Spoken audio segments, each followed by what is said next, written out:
Det næste side, vi skal se på i AS-budgettet, det er nulpunktsberegneren. I kender knapperne heroppe. Man kan vælge mellem notering, smågrispris, mælkepris og grund, og vi har jo køer, så det er mælkepris. Så der er en masse af de her oplysninger, den ikke behøver at få. Alle de her linjer behøver den ikke at få. Kun køerne, og ikke noget med afgrøderne heller. Og der er 200 køer. Der er en ydelse på 1150 kilo. Jeg har anvendt en pris på det der. En høj mælkepris, må man sige.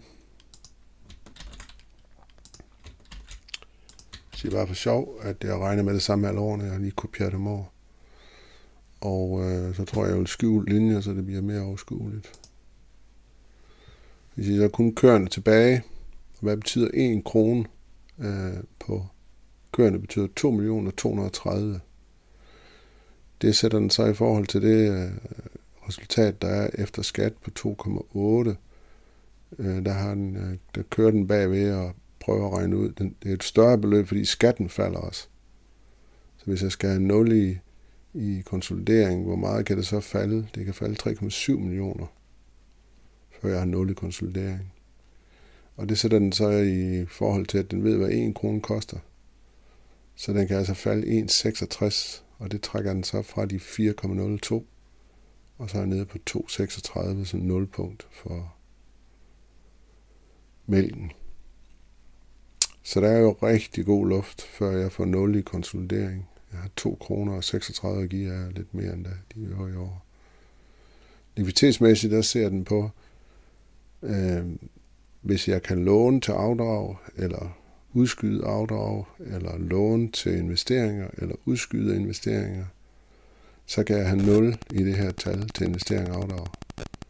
Og hvordan vil hvor meget må det så ændre sig, hvis der skal stå 0 her til investering og afdrag?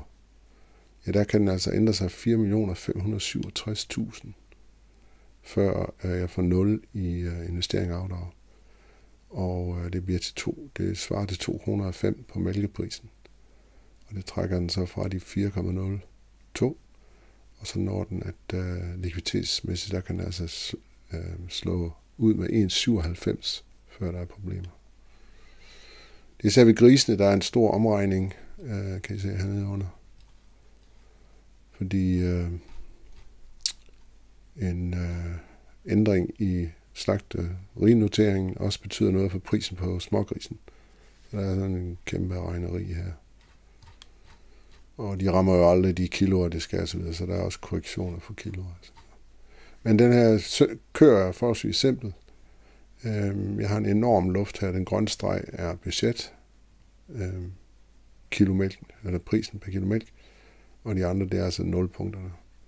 Og det er jo med 0 punkt sådan, at det er en rigtig alt andet lige beregning. Så jeg vil sige, mark og alle omkostninger skal opføre sig, som det står i budgettet. Det er kun mælkeprisen, vi kigger på. Vi hælder hele økonomien ned i mælkeprisen. Og det vil sige, at 0 punkt giver også kun mening, hvis I tager den dominerende driftsgren.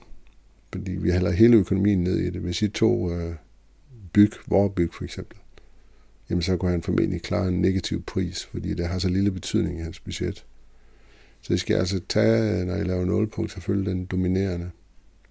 Det er ikke det samme som fremstillingsprisen. Al økonomi regnes ind her. Men da det er et selskab, så er der ikke noget med privatforbrug mere. Så det er selskabets, og der er ikke løn udefra, der påvirker det. Det er der i et personligt ejet. Her er det alene driften af det, der ligger i selskabet, der påvirker 0 punkter. Men der er altså rigelig luft i den her beregning.